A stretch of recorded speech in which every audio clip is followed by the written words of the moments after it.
¿cómo dijo Balaguer? Si las matemáticas no fallan, el doctor Leonardo Matos Berrido dijo su primer discurso en 1956, lo que significa que este año, 2016, el doctor Matos cumple 60 años en política. El doctor Matos Berrido dio su primer discurso en el Parque Colón a propósito de una candidatura en que Balaguer era candidato a la vicepresidencia.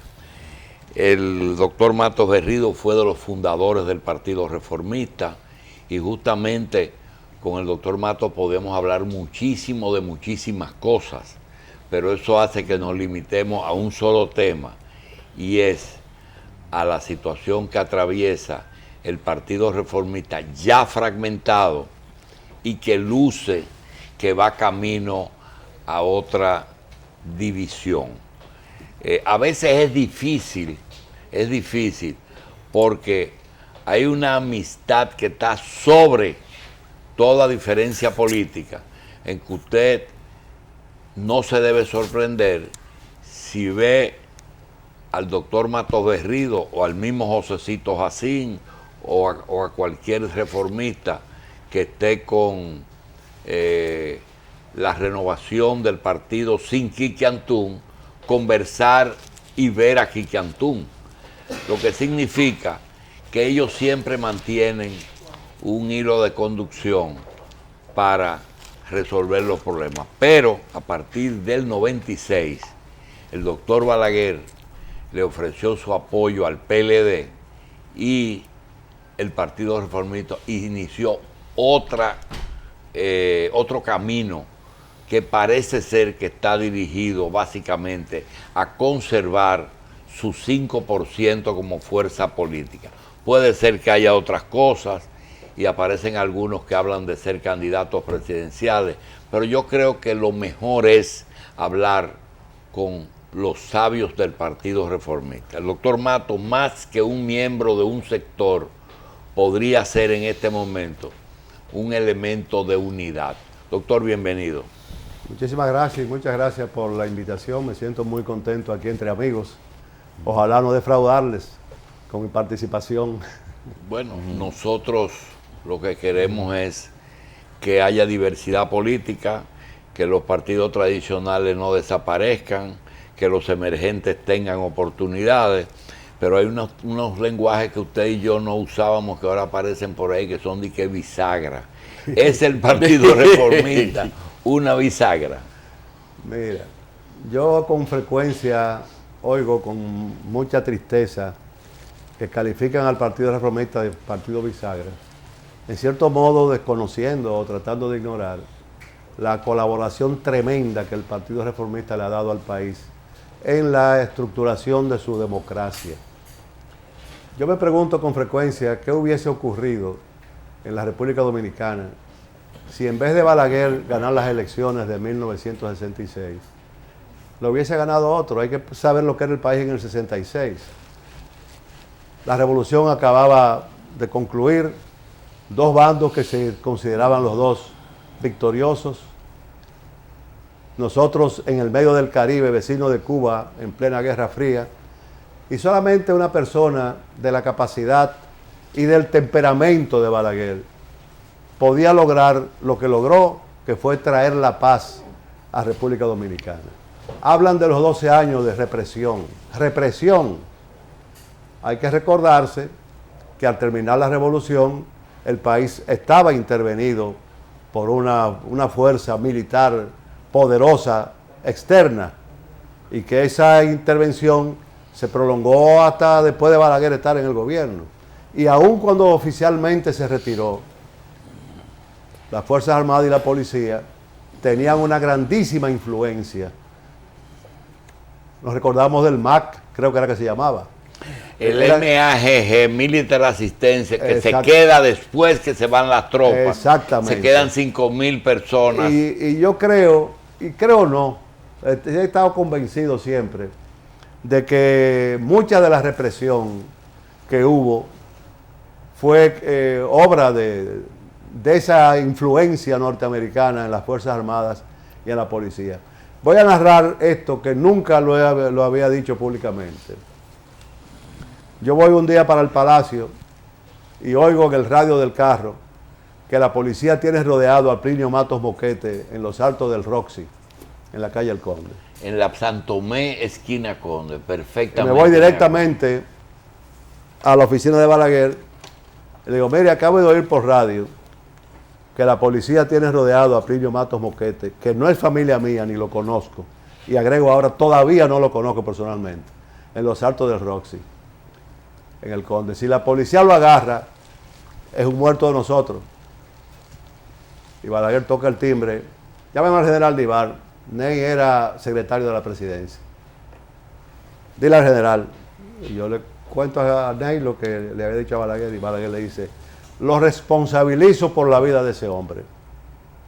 Y Ney salió del despacho de Balaguer, organizó una patrulla del cuerpo ayudante y fueron y rescataron a Plinio Matos. Y 40 o 50 años después, yo no me acuerdo en qué fecha fue, está vivo todavía. Está vivo. Y probablemente no sabe que su vida se la debe a Joaquín Balaguer, porque eran los años en que la policía era manejada por el MAC y que cada vez que agarraba a un muchacho de eso, doctor, moría un intercambio de disparos, aunque nunca en su vida hubiera visto una pistola. Usted ha tocado un punto que nosotros quisiéramos, antes de entrar en ahora para dar la prehistoria, que usted nos hable, siga hablando de eso. Mire, el bajadero de la noche del 30 de mayo a la embajada del Vaticano, es decir, cómo República Dominicana se salva de un baño de sangre en que el Balaguer hizo suave la transición, lo más suave posible, invitando a la gente de Bosch, manteniendo a la gente del MPD vivos, pero después de la revolución empezó la cacería, inclusive dentro de García Godoy. Ahí comienza la cacería de los dos bandos. El Matún no fue en el gobierno de ustedes. No, eso el fue, Matún fue y la cacería de los militares constitucionalistas que usted menciona dura casi hasta el 73, en que también la izquierda comete algunos actos que provocan muchos problemas, como el secuestro de un agregado militar, de una agregada cultural, sí, que hace que ese primer periodo de Balaguer fuera tan traumático. Háblenos de esas dos cosas. Fue una época muy difícil, sumamente difícil, no solamente por los acontecimientos locales, sino porque era en plena Guerra Fría. Cuba, creyendo que podía extenderse a toda Latinoamérica con el apoyo de los soviéticos, y los Estados Unidos no queriendo que la revolución cubana se exportara. Y obviamente nosotros éramos la niña bonita, la de 15 años, que los dos sectores la querían, cada quien a su manera. Y entonces, por un lado la persecución de los comunistas, por otro lado los comunistas matando policías y guardias, creando una situación muy, muy, muy difícil para la República Dominicana y para los dominicanos. Y yo por eso siempre he pensado que no sé qué hubiese pasado aquí si en el 66 Balaguer hubiera perdido las elecciones. Que ganó las elecciones, no fue que los americanos lo pusieron como alguna gente, porque Balaguer, según los adversarios, nunca ganó unas elecciones, siempre nos las robábamos. Balaguer ganó y siempre ganó sus elecciones. Y en el 94 ganó las elecciones y como quiera le quitaron 2 años, porque los americanos no lo querían. Ya no por la cuestión de Guerra Fría y esas cosas, sino porque los americanos tenían un propósito en Haití y entendían que Balaguer debía servirle como un peón. Y Balaguer no quiso servir lo que los norteamericanos querían que él sirviera. Yo recuerdo cuando vino aquí el subsecretario para Asuntos Latinoamericanos, aquel del Dardo de los Partos. Michael Skoll. Skoll. Yo era miembro de la Junta Central Electoral y él hizo una visita a la Junta. Y fue prácticamente a decirnos lo que debíamos hacer. Y como si nos hubiésemos puesto de acuerdo previamente, que no fue el caso. Y eso lo recogen los periódicos porque la reunión fue con periodistas ahí. Cada quien comenzamos a decir nuestra idea, cada uno de los 5 miembros de la Junta. Yo fui el último porque era el más joven y fue el último que llegué a la Junta. Y todo el mundo le decía, cada uno en su idioma, que nosotros estábamos obligados a hacer lo que la ley dominicana mandaba y los resultados de las elecciones. El último que habló fui yo y él intempestivamente se paró para irse. Entonces yo lo agarro por una manga y le digo, embajador, no se vaya, hablen un poquito, porque él solamente fue a dar su orden. Y dice, yo no tengo que hablar de República Dominicana. Yo solamente debo decirles que el interés que nosotros tenemos por República Dominicana es por el interés que tenemos en Haití. Ay, embajador, qué pena. Yo pensé que ustedes estaban interesados realmente en República Dominicana. Y se fue. Andaba con la embajadora Donna Rina, con una representante de la OEA. Pero a mí me visitó en los días posteriores a las elecciones el embajador de la OEA, que era jefe de la misión de la OEA aquí. ¿Cómo era que se llamaba? Que después escribió un libro. El canadiense. El canadiense. Para decirme lo que teníamos que hacer. Ustedes lo que tienen que hacer es declarar las elecciones buenas en los niveles congresional y municipal y malas en el nivel presidencial. Le digo yo, embajador, déme una sola razón por la cual las mismas elecciones pueden ser buenas para una cosa y malas para otra. Porque estamos hartos de Balaguer. Digo, bueno, si ustedes están hartos de Balaguer, túmbenlo, mátenlo, o espérense hasta las próximas elecciones para que le ganen, porque esta la ganó él. Qué pena, doctor Mato, usted va a ver la reacción del Pentágono, del Departamento de Estado, de la Casa Blanca, de que sé yo quién, de que sé yo cuánto, igual. Felizmente para mí, yo no tengo que ver nada con esos poderes que usted me está hablando. Yo tengo que ver solamente con lo que la ley dominicana dice. Doctor, usted después dijo, él relata eso en su libro a su manera. Usted dijo, vamos a decir lo siguiente. Graham. Bill Graham, sí. En el caso del regreso de Balaguer, usted recuerda que aquí se teorizaba que Balaguer le mandaba pasaporte a Bosch le mandaba pasaporte a Balaguer cuando fue presidente. Don Arrí le mandaba pasaporte a los dos, pero le mandaba decir, ahí le ve el pasaporte, pero no vengan. Eso se usaba mucho. Pregunta, cuando Balaguer entra al final de la revolución, ¿quién propicia esa llegada? ¿No fue Estados Unidos? Mira, yo no sé si Estados Unidos. En primer lugar, Balaguer y Bosch hicieron un acuerdo. Cuando Juan Bosch fue a Nueva York, en diciembre del 62, 2 o 3 días después de las elecciones, fue la primera vez que yo vi a Bosch en una conferencia que dio en el Manhattan Center y me fascinó el hombre, ese verbo que tenía. Y en la tarde Bosch visitó a Balaguer. Cuando yo fui a ver a Balaguer esa noche, que yo lo veía con mucha frecuencia allá, me contó que Bosch lo había visitado. Sí. Y lo que hablaron ellos, además de que Bosch quería que Balaguer le suministrara nombres de personas de su entorno que pudieran participar en el gobierno, fue que Bosch le avisaría a Balaguer cuando debía venir. Le dijo, no vayas por ahora, yo te voy a avisar. Cuando yo decidí regresar, que ya sería a principios de mayo del 63, le pregunto a Balaguer, ¿cuándo usted va? Y me dice, acuérdate que te conté que Bosch me dijo que me avisaría cuando yo fuera. Le digo, si no le avisa, entonces yo sabré cuándo ir. Bien. Yo fui testigo de gente que visitaba a Balaguer, dominicanos de prestigio y de algún poder, siempre combinándolo a que viniera. Y él le daba un tente ahí. El otro tema, doctor Mato. Cuando él decidió venir, fue ya cuando entendió que debía haber elecciones y que él podía participar y ganar, porque cuando yo te estoy hablando del 62, principio del 63, yo veía en él como la convicción de que él no volvía. No que no volvía al país, sino que él no iba a volver al gobierno. Pero los acontecimientos que fueron ocurriendo le fueron haciendo cambiar esa concepción. Otra cosa que usted comenzó a decir, y es que los gobiernos de Balaguer tienen una etiqueta: irrespeto a los derechos humanos, 300 millonarios y se robaban eran unos tramposos. 66 hizo la campaña solo porque Bosch no pudo salir. 70 se abstuvo Juan Bosch. 74 se abstuvieron los otros. 78 no pudo evitar que el PRD ganara.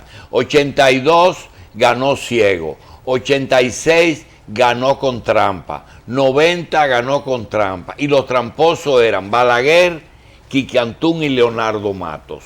¿Hasta dónde realmente la maquinaria reformista era diferente a la maquinaria de los otros partidos? Usted recuerda que el PRD en el 78 trajo unos venezolanos que lo metieron en la Junta Central. Y usted sabe muy bien que aquí en República Dominicana todos los partidos tienen el departamento de fraude y antifraude. Todos los partidos lo tienen. Realmente, ¿hasta dónde ustedes hicieron trampa? Mira, yo trabajé siempre más cerca o más lejano en las cuestiones electorales en el Partido Reformista. Y yo le puedo jurar, por lo que ustedes quieren, que yo nunca oí hablar de fraude a lo interno del partido. A mí mucha gente me señala, alguna gente me señala como el autor de fraudes. Yo trabajaba sobre todo en los periodos postelectorales, evitando que desconocieran las cosas que habían ocurrido en las elecciones. Y lo hice después, más recientemente, en el 96, con el PLD, y probablemente en el 2004. En el 2006, ustedes estaban hablando ahorita de Fidel Castro. Yo iba para Cuba a una reunión de ALIDE, que es una organización latinoamericana de bancos de desarrollo. Y cuando mandé el pasaporte a la embajada cubana a pedirle la visa, el embajador vino. El embajador había sido una persona que yo había conocido cuando vino la primera vez Fernando Vecino Alegret, el ministro de Educación Superior de Cuba. Apellido Rodríguez, ahora no me acuerdo el nombre. Y entonces el embajador va donde mí, me dice, pero tú si eres fresco, ¿por qué tú mandas tu pasaporte así en vez de llamarme? Digo, no, porque... Entonces me pregunta que si yo quiero ver al comandante. Digo, ¿quién no quiere ver al comandante? A los 2 o 3 días me llama y me dice que tengo reunión con el comandante el día tal. Pero ¿qué resulta? Habían ocurrido las elecciones de medio término en el 2006 y el presidente Leonel Fernández me llama, voy a verle y me dice que hay un problema serio electoral, que había una conspiración a la Junta de ese momento, se le atribuía a estar controlada por el PRD y que había una conspiración para despojar al PLD de la victoria que había tenido, que le daba mayoría en el Senado y en la Cámara de Diputados. Y él quería que yo me ocupara del asunto. Está bien, tuve que dejar de ir a Cuba. Se murió Fidel Castro y no lo conocí. Sí. Eso es lo que yo puedo decir al final. Y entonces, ahí me metí. Viajé al país entero, porque había que ver en las juntas donde estaban los conflictos. Y cuando ya teníamos seguro 22 senadores, yo le dije una noche a Leonel, él debe tener buena memoria porque él es mucho más joven que yo. Le dije, tenemos 22 que no hay manera de que nos lo puedan quitar. Todavía hay 3 que si lo peleamos lo vamos a conseguir. Pero si yo en vez de estar hablando contigo estuviera hablando con Balaguer, Balaguer me diría, deja eso así, porque Balaguer siempre quiso darle su espacio a la oposición. Y yo lo viví eso 60,000 veces. Sí, sí, ¿cuántos síndicos, cuántos diputados y cuántos senadores dejamos nosotros de tener? Porque doctor Mato, mire, hay algunas cosas que hay que ser justo. Mire, en la Liga Municipal Dominicana usted estuvo. Pero y fue muy poco tiempo. Sí, pero fue un buen secretario general. Usted fue un ministro de Educación que mucha gente no sabe y que hizo un gran trabajo en la Secretaría de Educación sin ser maestro. Usted fue en la transición del apoyo al PLD de mucha importancia. Después y le hizo un trabajo a Hipólito Mejía muy encomiable. Sin embargo, si tú revisas la oposición antibalaguerista y antirreformista, dice, Leo Mato tuvo un papel importante en la juventud trujillista balaguerista de la transición a la muerte de Trujillo. Tiene que ver con todas las trampas electorales y fue el que hizo la nueva justicia cuando Subero. Es así. Bueno, tú mencionaste la Secretaría de Educación y es una de las cosas que yo me siento sumamente orgulloso. Dice Nicolás Almanzar, que ustedes saben quién es, un maestro por antonomasia, desde maestro rural hasta ministro de Educación, que los peores secretarios de educación han sido los maestros. Yo tuve casi 4 años en educación y hace 3 o 4 años la entonces secretaria convocó una reunión con los exsecretarios vivos, eran 20 y pico. Desgraciadamente era una reunión taller. Yo no pude ir porque 2 días antes de la fecha de la reunión me dio un ataque de viejo y entonces estaba interno en Sedimat el día de la reunión. Pero cuando llamaron el día anterior para recordar y le dijeron que yo no podía ir porque mande a alguien. Entonces fue argentino, una de mis hijas, que cuando yo era secretario de educación era adolescente. Si no sabe lo que se hizo, lo que no se hizo. Pero en la tarde, cuando ella salió, fue un día entero, cada quien hablando de lo que había hecho. Pero felizmente, todavía en educación hay gente que se acuerda de lo que yo hice, si no porque lo vivió, porque lo ha oído. Se lo contaron. Y entonces la conclusión de la reunión fue que yo había sido uno de los mejores secretarios en la historia de la República. Publicaron un folletico que yo he estado tratando de averiguar cuál fue la imprenta para mandar a hacer, aunque sean 200 ejemplares para mis hijos y mis nietos y mis amigos íntimos, porque me siento orgulloso de eso, donde lo dice, uno de los mejores secretarios en la historia de la República. Pero pasa un tiempecito, 3, 4, 5 meses, y un día de la Altagracia, mi hijo va, el único varón que yo tengo, a Higüey, a la misa, y luego de la misa hay una comida que creo que siempre la patrocina don Alejandro Grullón. Sí. Y él queda al lado de la secretaria, casualmente, y cuando la secretaria ve el nombre, dice, ¿tú eres familia del doctor Mato Berrido? Él es mi papá. Mi papá ha sido uno de los mejores secretarios en la historia de la República. Y entonces Leito, que es muy travieso, le pregunta, ¿y los otros mejores quiénes han sido? Y entonces le dice, en verdad el mejor.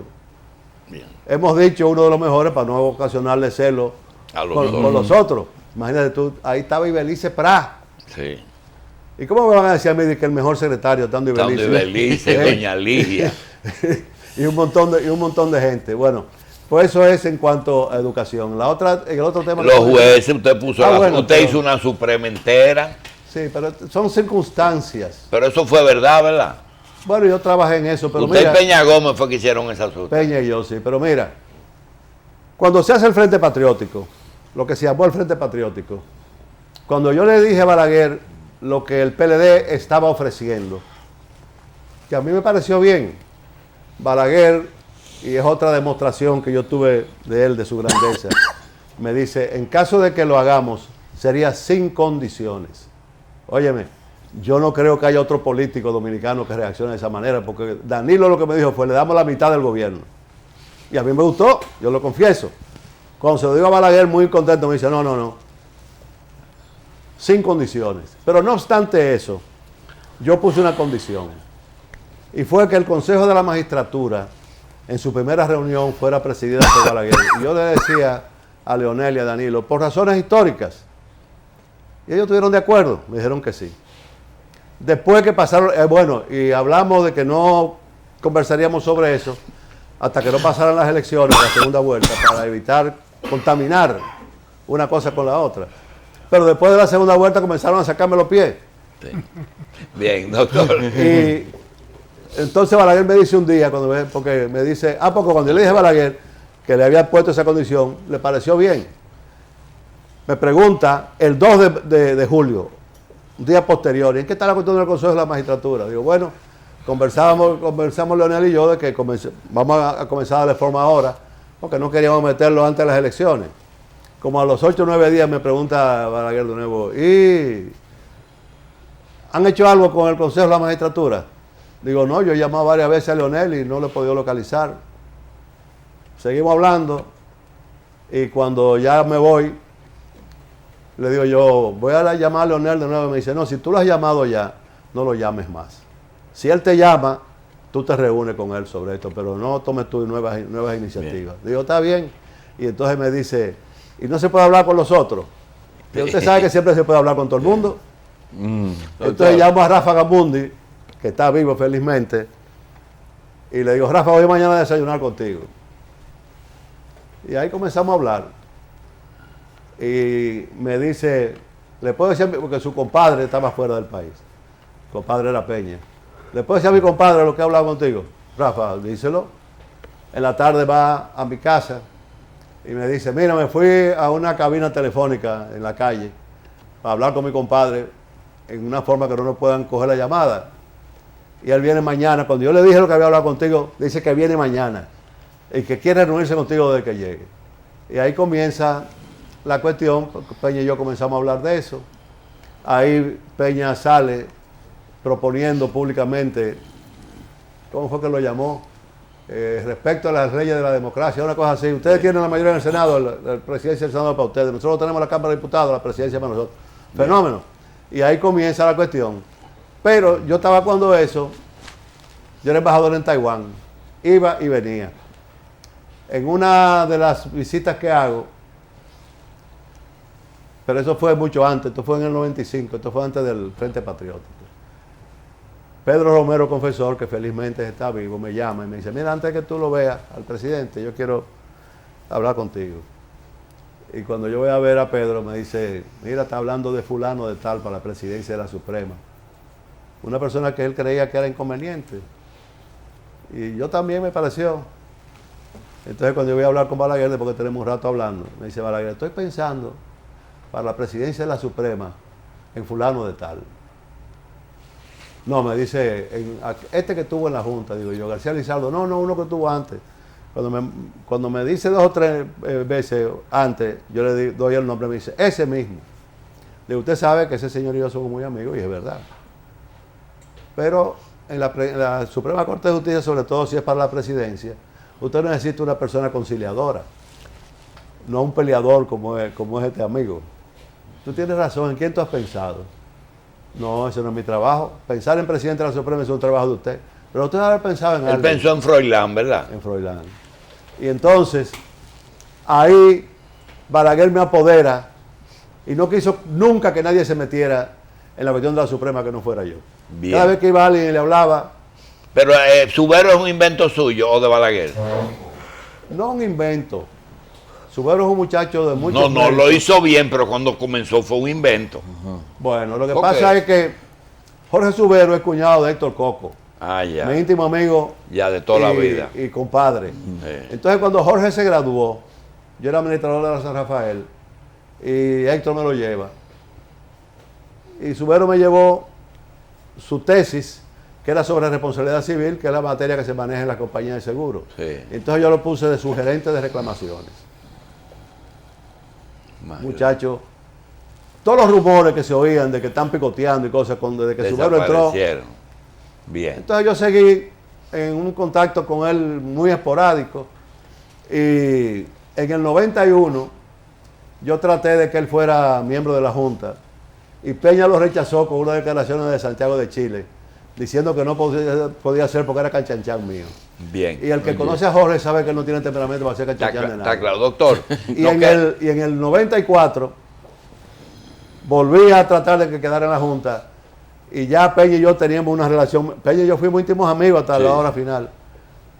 Lo aceptó como suplente, pero lo pusieron de suplente de presidente. Yeah. Cuando Estrella Sadalá renunció, Peña me mandó un recado que teníamos que juntarnos urgente. Y cuando yo voy a verlo, porque él siempre ponía sitio y hora, que el doctor te quiere ver en tal sitio a tal hora. Bien. Me dice, tenemos que ponernos de acuerdo para un presidente de la Junta. Y yo, pues la Junta tiene un presidente. Ya. Ajá, yo voy a aceptar a Subero. Le digo, ajá, y tú estás por encima de la Constitución. Ese te lo chupas tú hasta que termine el periodo. Y entonces y él tenía ese clavito en el zapato, porque Peña creía, Peña era muy sincero. Cada vez que él decía que en la Junta hacían presidente, él lo creía. Bien. Y entonces él tenía el clavito en el zapato de que Subero estaba en la presidencia de la Junta. Teníamos 2 años bregando con la cuestión de la Suprema. Y el nudo de impedimento era la cuestión de la presidencia, porque Balaguer tenía un candidato que Peña no aceptaba porque era mi suegro. Era candidato de Balaguer, no mío. Bien. Y entonces ese día estábamos en casa de Atuey y le digo yo a Peña, mira, vamos a resolver esta vaina. Teníamos 2 años en eso. Si tú aceptas y apoyas a Subero para presidente de la Suprema, yo apoyo a quien tú quieras para presidente de la Junta. Tú estás relajando. Digo, no, yo estoy diciendo la verdad. Estaba Atuey, él y yo. Me dice, mañana hablamos. Al otro día cuando nos juntamos de nuevo, me dice, yo voy a apoyar a Subero. ¿Y él quería quién? Y el presidente de la Junta va a ser Juan Zuli Bonelli Valle. Ya. Y yo me digo, yo para adentro, ven adentro. Le digo, Mato, está bueno que te pase, porque ¿cómo tú le vas a decir a Balaguer ahora? Que es Juan Que el Zuli presidente de la Bonelli. Junta Es un Bonelli. hijo de Fello Bonelli. Pero Balaguer era un individuo, cuando yo le digo, mire, el presidente de la Suprema va a ser Jorge Subero. ¿Y para qué tú lo vas a sacar donde está? Déjalo ahí, que le ha hecho un buen trabajo. Porque tenemos 2 años bregando con esto y ese es el nudo gordiano. Bien. Y entonces, ¿quién sería el presidente de la Junta? Un joven profesional, muy preparado, muy serio, muy esto. ¿Quién es el fulano de tal? Se quedó callado. Doctor, mire, hay 3 personas que nosotros quisiéramos. Me estoy sirviendo con la cuchara grande porque usted es un plato fuerte y nos está contando cosas porque usted no es muy dado a muchos medios a hablar de política. Nosotros tenemos 2 personas, además de usted, que han jugado un papel importante en los últimos 50 años de la política y son reformistas, Quique Antún y Guaroa Liranzo. ¿Qué papel jugó Guaroa Liranzo en estos ententes que usted ha tenido que lidiar con Balaguer? Bueno, Guaroa era de la intimidad de Balaguer. Es muy probable que él haya tenido alguna influencia, pero yo la ignoro. Por ejemplo, la cuestión de la magistratura, no. Y esto lo voy a decir por primera vez. Guaroa me pidió a mí que él quería participar. Y cuando yo se lo dije a Balaguer, me dijo que no. Eso tienes que manejarlo tú solo. Que yo nunca se lo dije a Guaroa porque no iba a decírselo porque se sintiera mal. En eso, nadie de este lado. ¿Y esas 2 personas en qué incidían en la política de este país? Ah, no, mucho. Quique era el secretario político del partido. Pero te digo, en la cuestión de la Suprema, de eso, no. No, yo me refiero a la política. Ah, no mucho, que era el secretario. Mira, durante muchísimos años, el Partido Reformista era Balaguer. E inmediatamente, más abajo de Balaguer, don Enrique, Cantún y yo, que trabajamos siempre en total intimidad y con franqueza, nadie metiéndole el pie a nadie. Nosotros 3 decidíamos todo lo que había que decidir. Y cuando eran cosas demasiado importantes, íbamos donde Balaguer. ¿Quién inventa Jacinto?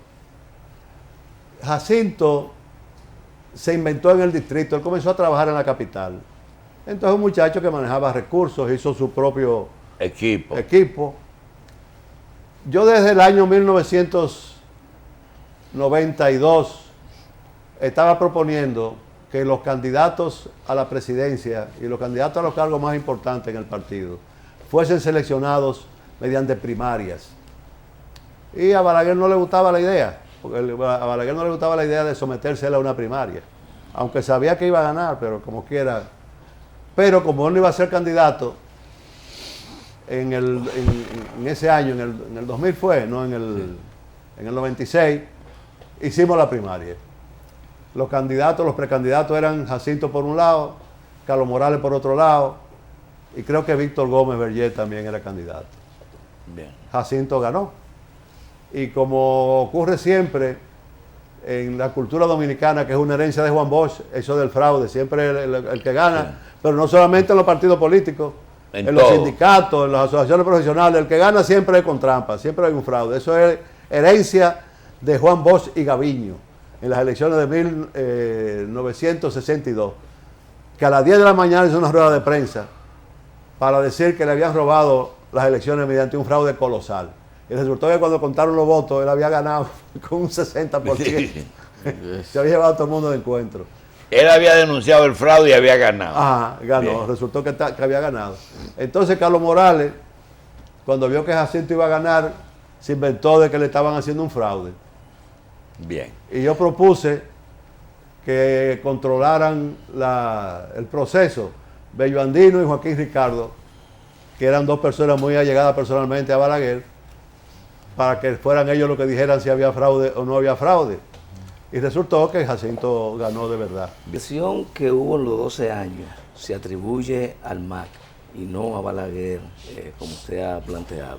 Por el contrario, Balaguer, cuando se enteraba que algún joven estaba en dificultad, pues metía su mano para salvarlo, tal como ha planteado usted. Si además de eso, según sus declaraciones, los procesos electorales siempre fueron diáfanos, nunca hubo fraude. Porque pudiéramos llegar a la conclusión de que Balaguer ha sido juzgado injustamente por la historia, que Balaguer es una víctima. Yo no diría que por la historia. La historia, ¿cómo fue que dijo Fidel Castro? La historia lo absolverá. Es mal juzgado por sus opositores. Mira, yo con frecuencia pienso, y algunas veces he dicho, que en esos 12 años Balaguer no tuvo oposición. En esos 12 años lo que hubo fue subversión permanentemente. Y ustedes solamente tienen que hacer un ejercicio de memoria, ver un poquitico para atrás. A Balaguer lo que hubo fue que lo querían tumbar desde el primer día que llegó. Hubiera hecho él bien al país si se deja tumbar. Él tenía que mantenerse en el gobierno para el cual había sido elegido por la mayoría de los dominicanos. Son situaciones históricas y uno para juzgar tiene que ver el conjunto, no juzgar apasionadamente. Yo oía en estos días un dirigente político a quien le tengo mucha admiración, hablando de la grandeza de Fidel Castro, y decía como una demostración de la grandeza de Fidel Castro, entre las cosas que decía era que Playa, ¿cuál fue? Playa Girón. Girón. Que antes de las 24 horas estaban o muertos o presos los invasores. Pero ese mismo dirigente habla de que Balaguer es un asesino por el caso de Camaño. ¿A qué vino Camaño? Y ese caso de Camaño es muy simpático porque yo oía en días pasados también que alguien se ofendía porque dijeron que Juan Bosch era quien había avisado que Camaño estaba aquí. Y me acordé, porque el que mucho ha vivido, mucho ha visto. Se iba a inaugurar la presa de Tavera y el presidente Balaguer nos pidió al general Nivar y a mí que nos ocupáramos. Que tuvo un accidente en Nivar ese día. Nos ocupáramos de la organización del acto.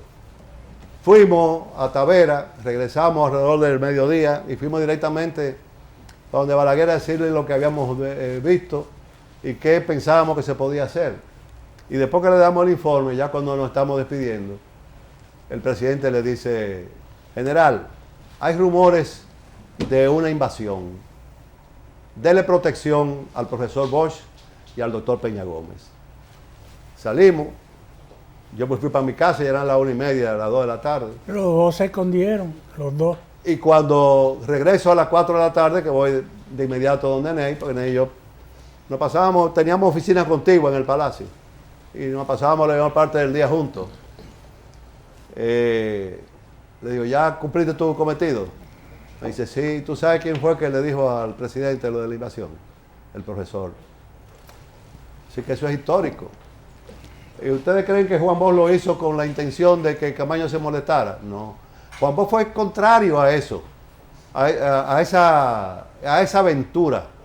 Un hombre de su experiencia tenía que estar sabiendo cuál iba a ser el resultado final. Y él era un pitcher y catcher, Balaguer y Bosch. No, pero se llevaban bien. Hablaban el mismo idioma. Y en las elecciones Bosch hizo su papel. Bueno, Juan Bosch fue candidato en el 90. No, hábleme del 73, del 74 y del... También se retiró. En el 74 se abstuvo no en el 70. Y en el ya 70 se quedó en Palmar de Ocoa. Ya en el 74 existía el PLD. Sí. Pero él le dividía a la oposición. Bueno, puede ser que de hecho eso ocurriera, pero no creo que esa fuera la intención. Doctor, vamos a hablar ahora de la situación. ¿El reformismo tiene solución? Para mí es muy difícil hablar del reformismo sin despojarme del aspecto emocional. Yo quisiera que tuviera solución. Yo lo que aspiro, y es lo que aspira una gran mayoría en el partido, es a tener una organización que funcione como un partido político. Que no sea un coto de Juan, ni de Pedro, ni de Andrés, sino realmente que los organismos del partido funcionen y que las decisiones del partido las tomen sus organismos. Tengo la autoridad moral, si se puede llamar así, de que esto es un planteamiento que yo se lo hacía permanentemente a Balaguer a partir del 90. Y él estaba de acuerdo. Y siempre que había una reunión del Partido Reformista, de los directivos del partido en la cual yo estaba, yo hablaba de eso. Pero desgraciadamente no quisimos o no nos atrevimos a hacerlo, porque yo decía, vamos a aprovechar la autoridad de Balaguer, que desgraciadamente para nosotros y para el país no es eterno, para con esa autoridad organizar el partido como un partido. Porque obviamente En estos días he visto que dicen que el Partido Reformista era una fuerza electoral, que no era partido. Y es verdad que no era un partido democrático, porque todos corríamos para donde Balaguer a ver qué vamos a hacer. Y yo lo que proponía era que dejáramos a Balaguer para las grandes decisiones y que las decisiones del día a día las tomáramos nosotros, los organismos del partido. Y no era por una cuestión personal mía, porque yo nunca fui nada en los organismos. Pero Donald Reed fue un buen organizador. Muy bueno, muy bueno. El partido ganó en el 86 por el trabajo que Donald hizo. Es la primera vez que ganó el partido. Las otras veces había ganado Balaguer. Y se empeñó siempre en que el partido estuviese bien organizado. Pero las estructuras superiores no funcionaban, porque nosotros lo que teníamos era la comisión de organización. Y después los otros organismos del partido no hacían su trabajo, ni siquiera se reunían. ¿Y ahora cuál es la situación? Entonces ahora el propósito de una gran mayoría, entre la cual estoy yo, es de que los organismos del partido asuman su papel. Hay una carta que Hito, Bisonó, Josecito Jacín y yo le firmamos dirigida a Quique Antún hace como 3 meses, pidiéndole que convocara a la comisión ejecutiva. Yo creo que nunca contestó, por lo menos yo nunca me enteré de que contestara, y como no, a falta de respuesta, entonces hicimos la convocatoria nosotros, utilizando los mecanismos que dicen los estatutos, para reunir a la comisión ejecutiva. Y hubo alguien que propuso, con lo cual yo no estaba de acuerdo, que suspendieran aquí. Y eso fue lo que se aprobó. Pero eso no quiere decir que haya nada en contra de Quique Antún, en lo personal. Yo lo que creo es... Como la destitución solamente. Yo lo que creo es que en las elecciones, la asamblea que se va a hacer en febrero 19, que lo ideal sería que Quique y toda la gente que lo apoya participen también. Y que de ahí la decisión que salga, se está pidiendo la presencia de la Junta Central Electoral para que verifique las cosas, desde la etapa de organización que estamos haciendo hasta la asamblea misma, para que lo que resulte ahí sea la voluntad de la mayoría de los reformistas. Pedimos el padrón electoral que está depositado en la Junta, el que depositó Quique, y en base a la gente que está en ese padrón, esos son los que se están convocando para que asistan como delegados. Son 2,000 y pico de delegados. Esos son la gente que decide el futuro del país. Lo que es una barbaridad, porque antes la Asamblea General, la Asamblea Nacional del Partido Reformista, estaba integrada por 300 y pico de miembros. Ahora han puesto 2,000 y pico. Eso es como para que no se reúnan. Igual que ponen la comisión ejecutiva de que si yo cuántos cientos de miles, cientos.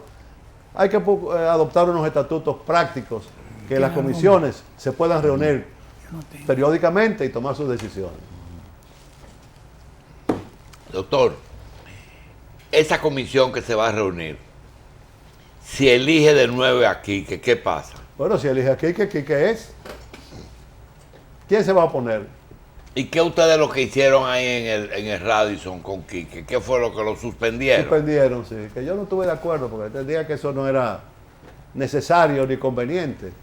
Porque nosotros lo que tenemos que hacer es trabajar por la reunificación del partido. Si usted le fuera a hacer... Pero una reunificación sobre base. Si usted le fuera a hacer un señalamiento a Quique sin expulsarlo, ¿dónde se equivocó Quique Antún? Es un error que venimos repitiendo, de que los organismos del partido no funcionan. Ni siquiera se reúnen con la frecuencia que debían decir los estatutos. Entonces, cualquiera que sea, tiene que asumir el compromiso de que el partido se debe manejar como una organización democrática en la cual sus organismos operen regularmente. ¿Está ese partido listo para ir a unas elecciones solo? Yo no creo que esté listo, porque ahora tenemos este impasse, pero creo que de aquí al 2020 pudiera ser. Pero para mí eso no es lo más importante. Bueno, ya fuimos acompañados del PLD en el 96, en vida de Balaguer. Usted ha ido con todo el mundo. Con todo el mundo. Yo pero lo que el pienso Partido es... Reformista mantiene las mismas bases anteriores.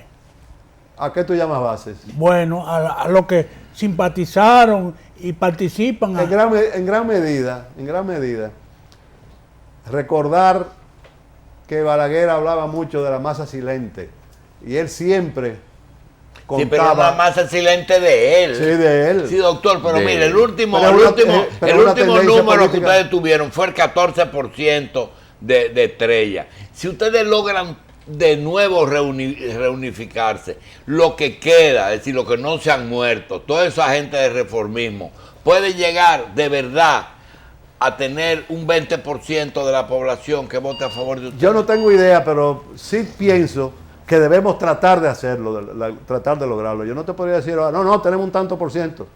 ¿Con qué base? Sería pura especulación. Sí, pero también, ¿y qué harían ustedes? ¿Se podrían seguir considerando reformistas gente que ya tienen demasiada relación con el Partido de la Liberación Dominicana por haber sido funcionarios durante tanto tiempo? ¿Se podrían seguir considerando vitales o parte de la organización para fines de tomar decisiones? Yo fui funcionario en un gobierno del PLD y soy reformista, y fui funcionario en el gobierno de Hipólito y soy reformista, eso no cambia. Una vez, en una reunión en el Palacio, tengo que reírme porque habíamos como 20 personas, directivos del partido, estábamos discutiendo un tema del partido con Balaguer. Eso debió ser en el 68. Y hubo un personaje que le dijo a Balaguer, este señor no es leal, y me señala a mí que estaba sentado al lado de él, no es leal, se reúne con gente de la oposición. Ándala, pues. Y yo me reí y le digo a Balaguer, crea lo que él está diciendo, créalo, porque él lo sabe, porque él ha participado en algunas reuniones. Sí. En mi casa. Ahora, dígame usted, si no es un deber elemental de cualquiera que se Reunirse precie con la dirigente oposición. político, saber lo que piensan aquellos y tratar de inducirlo a que vengan para este lado. Doctor, ¿fue el Y Balaguer lo que hizo fue reírse. ¿Fue el PLD un buen aliado? Mira, yo no puedo decir que no lo fue, porque realmente yo le conté a ustedes que fue una alianza sin condiciones. Y eso se cumplió. Adiós, pero nosotros no esperábamos nada. Es decir, usted, Modesto y Alexandra fueron algo que no Pero fue. mira, que Modesto y Alexandra, yo no recuerdo que haberlo visto con ninguna participación. Sí. En realidad, los reformistas que últimamente han estado en el gobierno del PLD, yo en ningún, porque nosotros, un sector del Partido Reformista completo en el 96 y después un sector en el 2004, que apoyamos al PLD y a Leonel Fernández, fue sin condiciones. Y ahí yo no vi ni a Modesto, ni a Alexandra, Bien. ni a prácticamente ninguno de esos que están apoyando al PLD después. Sí, doctor Mato, pero usted tuvo diferencia al final con Hipólito Mejía después que salió de Taiwán. A pesar de esa diferencia, ¿qué lectura le da a esa visita de Hipólito a ustedes? Yo con Hipólito no he tenido ninguna diferencia. Para mí Hipólito es de los líderes políticos uno de los de mejor calidad humana. Independientemente de la política, Hipólito es un hombre con el que se puede confiar, que te dice una cosa y eso es. Que no te está diciendo una cosa por aquí y otro por allá. Una visita de cortesía. Pero, y pero él hasta elecciones ha perdido por estar diciendo una cosa y otra. Bueno, puede ser que es un relajo un día, una cosa, pero Hipólito habla contigo y tú sabes, tú te vas tranquilo. Y te estoy hablando yo. No es que es muy persuasivo. Con quien yo nunca he hecho compromisos. Hipólito y yo tenemos una amistad. Pero en ese momento de crisis, su visita, ¿fue un apoyo a Quique? Puede ser, pero también yo lo interpreto como un deseo de un mensaje de, señores, júntense. Y un Hipólito Mejía que no se ponga de acuerdo. Vamos a hacer un poquito de política ficción.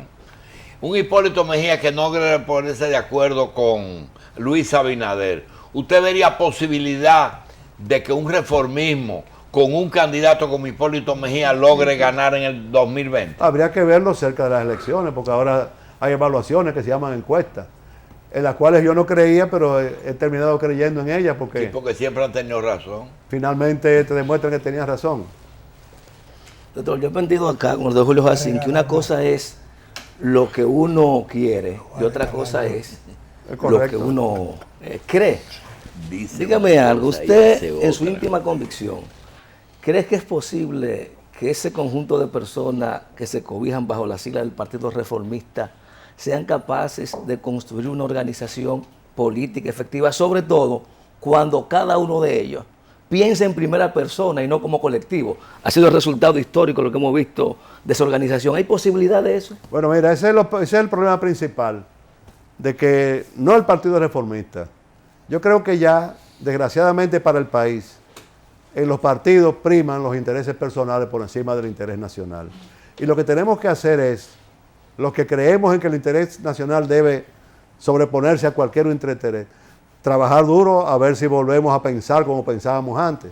Porque yo te digo a ti, mira, en el Partido Reformista, quizás por el gran liderato que teníamos, yo no veía a la gente pensando en mí, sino que Balaguer gane. Y todos trabajábamos para que él ganara. Yo casi siempre estuve en la negociación de las alianzas con los partidos pequeños. Yo no recuerdo haberle ofrecido nunca a ningún dirigente del partido pequeño, apóyanos, que te vamos a dar tal cosa. Nunca se hizo, porque si yo le hubiera dicho a Balaguer, fulano nos va a apoyar, pero tenemos que darle tal cosa, me hubiera dado con el sombrero. Sencillamente, apóyame porque nosotros somos mejores que el PRD, por ejemplo. Y se firmaban las alianzas sin ese tipo de compromiso.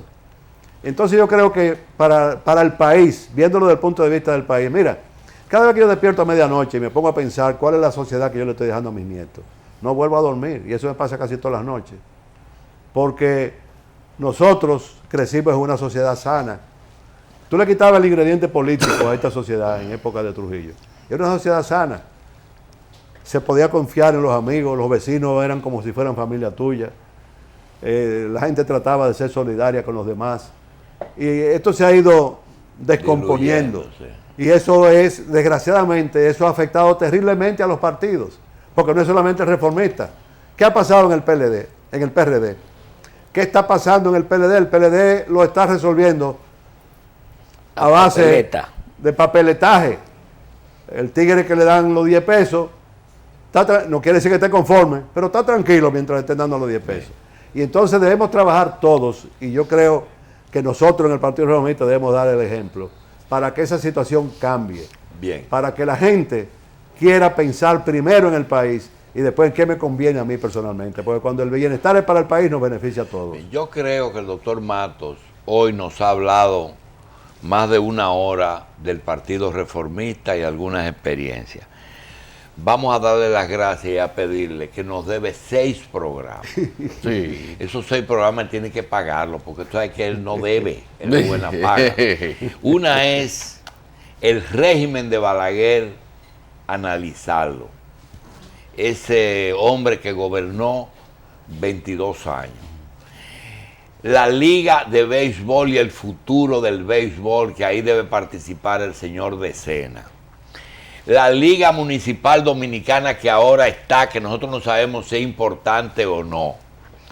La Secretaría de Educación en un momento en que el gobierno de mi amigo Danilo dice que hay una revolución con tanda extendida y que el problema es que ahora hay que preparar los profesores, las aulas están ahí.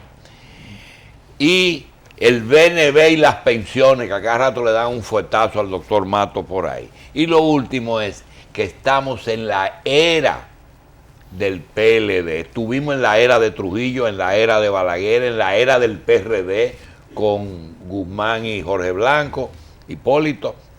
Y ahora estamos, doctor, nos debe 6 programas. Trato hecho. Gracias, doctor. Gracias, doctor.